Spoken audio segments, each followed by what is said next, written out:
आप सभी को मेरा सप्रेम नमस्कार।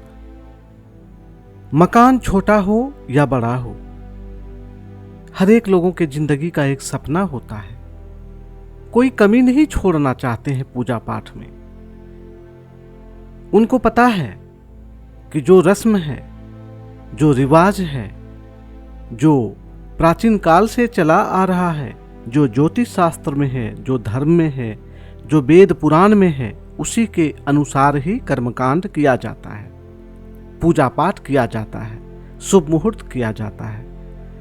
मकान की नींव में सांप और कलश गाड़ना क्यों शुभ होता है और क्यों गाड़ा जाता है, इसकी जानकारी हम लोग इस वीडियो के माध्यम से लेंगे, ताकि आपके जीवन में भी शुभता आए, परिवार आनंदित होकर उस घर में जाए, खुशियां ही खुशियां हो। इसी क्रम में एक परंपरा जो है दोस्तों, मकान की नींव खोदते समय उसमें एक छोटा कलश और चांदी का सांप गाड़ा जाता है। कहा जाता है कि इससे मकान मजबूत होता है। नींव में कैसे और क्यों स्थापित किए जाते हैं नाग और कलश, इसकी सही जानकारी बहुत जरूरी है।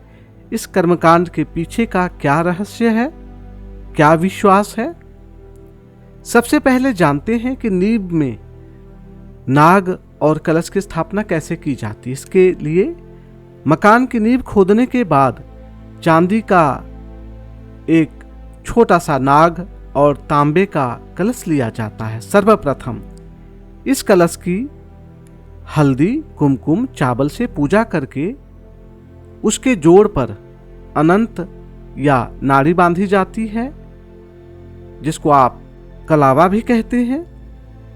इसके बाद कलश में दूध, दही, घी, पुष्प और एक सिक्का डालकर मंत्रोच्चार कर भगवान विष्णु, देवी लक्ष्मी और शेषनाग का आवाहन किया जाता है।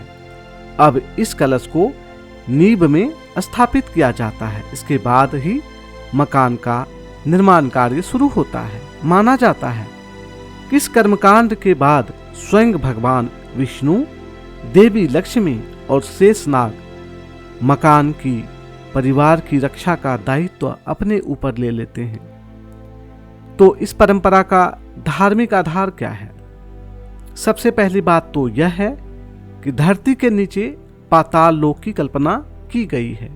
आपको भी पता होगा, पुराने जमाने से ही चला रहा है कि पाताल लोक धरती के अंदर है। इसलिए जब हम भूमि की खुदाई करते हैं तो एक तरह से पाताल लोक की सत्ता में प्रवेश करते हैं।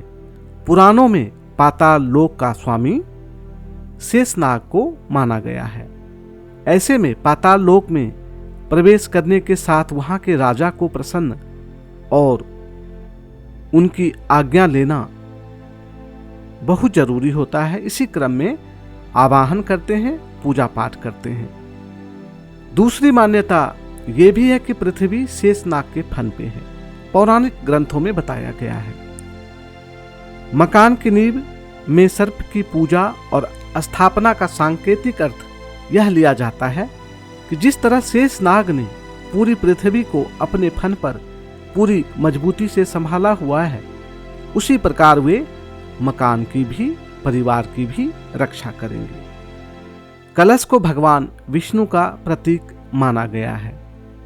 शेषनाग भगवान विष्णु की सैया माने जाते हैं। कहा जाता है क्षीर सागर में भगवान विष्णु शेषनाग के ऊपर विश्राम करते हैं और उनके चरणों में देवी लक्ष्मी स्थापित होती है।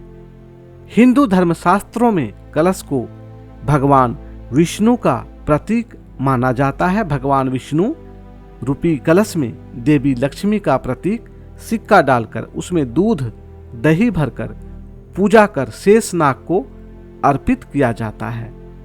दूध, दही सांपों का प्रिय आहार माना जाता है। तो मनोवैज्ञानिक विश्वास क्या है? इस तरह की पूजा से यह मनोवैज्ञानिक विश्वास उपजता है कि मकान बनाने वाले व्यक्ति ने पाताल लोक के राजा शेषनाग, सृष्टि के कर्ता धर्ता भगवान विष्णु और पूरे ब्रह्मांड की संपन्नता की स्वामिनी देवी लक्ष्मी को प्रसन्न कर लिया है। इसलिए उसका मकान बिना किसी विघ्न के पूर्ण हो जाएगा। इसी विश्वास के आधार पर यह परंपरा कई स्थानों पर सदियों से चली आ रही है। हिंदू धर्म के अनुसार, रीति रिवाज के अनुसार, कर्मकांड के अनुसार ही हम लोग को भी आगे बढ़ना चाहिए। कितने भी मॉडर्न हो जाएं, पर जो हमारा कुल करता है, हमारा धर्म जो कहता है, हमारे संस्कार जो कहता है, हम लोग वही करते हैं। तो फिर वही बात सामने आती है कि मकान छोटा हो या बड़ा हो, हमें वो सभी चीजों को करनी चाहिए जिससे हमारे घर खुशियां आए। आपने देखा होगा मित्रों, एक गरीब के घर में साइकिल आता है तो वो भी पूजा पाठ करता है, और एक धनाढ़ के घर में, संपन्न के घर में, धनी के घर में मर्सिडीज आता है, वो भी पूजा पाठ करता है। तो छोटा है, बड़ा है, या हम छोटा बना रहे हैं या बड़ा बना रहे हैं, इसे कोई लेना देना नहीं है।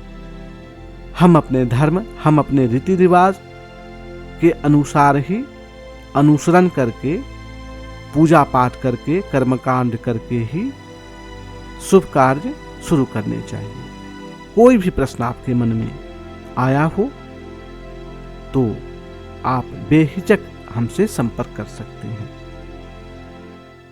अगर आपको मुहूर्त निकालना है, उसके लिए भी आप संपर्क कर सकते हैं। शुभतिथि.com पर आप जाइए, आप मेरे से कांटेक्ट कर सकते हैं, संपर्क कर सकते हैं। जो उचित मुहूर्त होता है, जो उचित कर्मकांड होता है, जो सलाह होता है, वो मैं आपको बताऊंगा, ताकि आपके घर भी खुशियां, धन दौलत हमेशा बनी रहे। आपको फिर से एक बार सप्रेम नमस्कार करते हुए अपनी बात को यहीं खत्म करता हूं। इस चैनल को जरूर सब्सक्राइब करें, वीडियो को लाइक शेयर करना ना भूलें।